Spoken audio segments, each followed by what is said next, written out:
Sa buhay ng tao, madalas maganda yung intensyon natin. Pero yung proseso, nakakalabag tayo.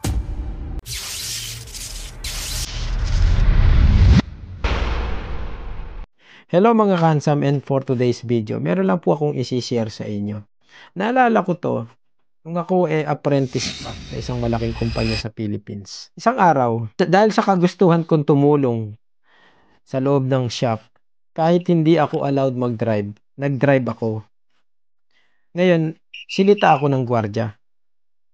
Ipinatawag ako ngayon ng manager ko. Sabi niya, "Bondok, bakit ka nag-drive? Bawal kang mag-drive." Sabi ko, "Sir, pasensya na po kayo. Gusto ko lamang pong makatulong sa ating shop na kasi nakaharang yung sasakyan." Okay.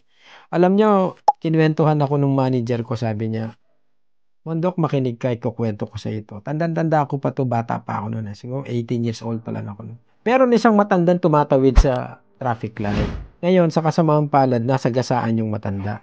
Walang tumulong sa kanya. Meron isang matipunong lalaki na tumulong, pero dahil sa kailangan dalhin sa ospital yung matanda, walang pera, ayaw siyang tanggapin. Ang ginawa ngayon nitong batang makisig na lalaki na 'to, nang hold up siya ng bangko.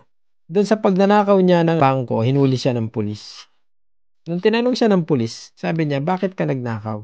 "Kasi po," sabi niya, "gusto kong tulungan yung matandang nasagasaan. Eh, wala po akong pera kaya nang-hold up ako ng bangko." Pinusasan siya, kinulong siya. Nung humarap na siya sa judge, pinarusahan siya ngayon.